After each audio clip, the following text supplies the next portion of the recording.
할렐루야. 6월 27일 화요일 묵상 말씀 시간입니다. 이 기쁜 소식을.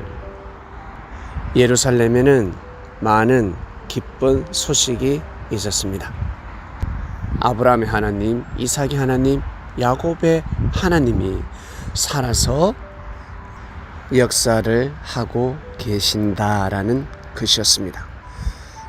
시대마다 하나님의 말씀을 선포하는 선지자들이 있었습니다. 거짓 선지자도 있었지만 참 선지자의 영향으로 인하여 많은 사람들이 올바른 길을 걸어가게 되었으며 사망권에서 생명권으로 옮기게 되었습니다. 그리고 요나 시대에는 이스라엘의 적국인 아수르, 수도 니느웨의 성 한두 명도 아니고 12만 명이 넘는 사람들이 심판을 받고 죽을 수 있었는데 소국, 약소국가, 속국 이스라엘에서 한 사람이 와서 죽음이 예정되어 있었는데 살렸습니다. 이보다 더 좋은 소식이 어디 있겠습니까?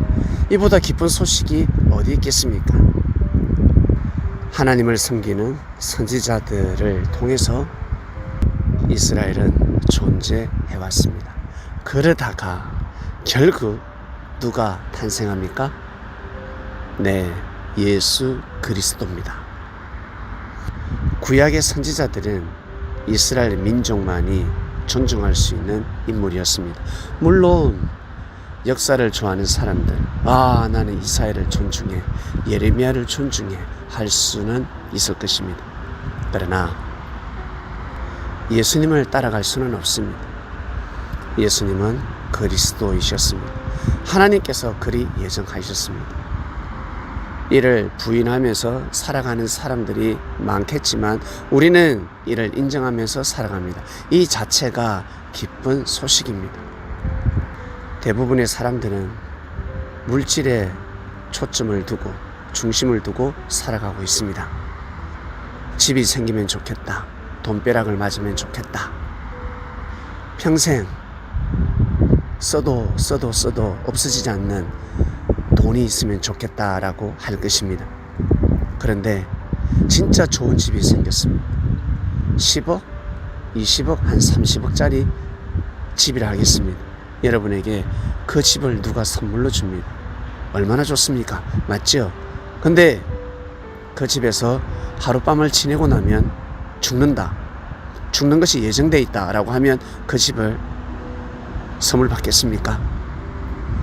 죽음을 앞둔 사람, 인생 포기한 사람들은 그래, 나 그렇게 좋은 집에서 하룻밤 지내다가 죽을란다 하겠지만 대부분의 사람들은 그 집을 선물로 받지 않을 것이야 라고 할 것입니다. 그만큼 우리의 생명이 소중하다라는 것입니다. 사람은 가르쳐주지 않아도 저절로 알고 있습니다.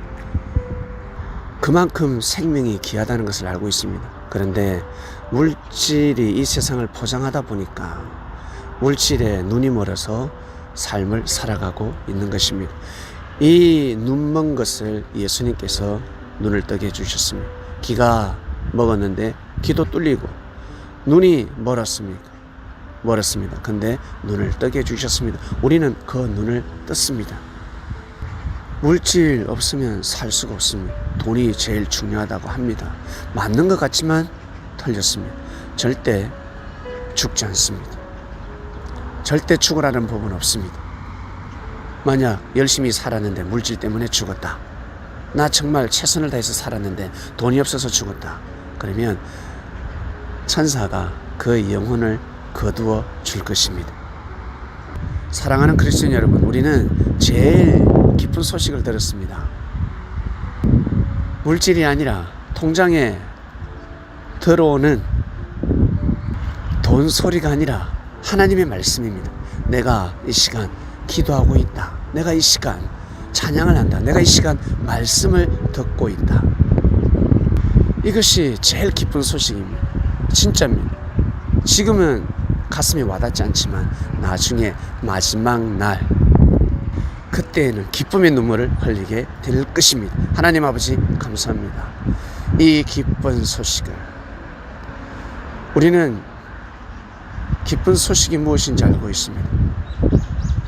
기쁜 소식,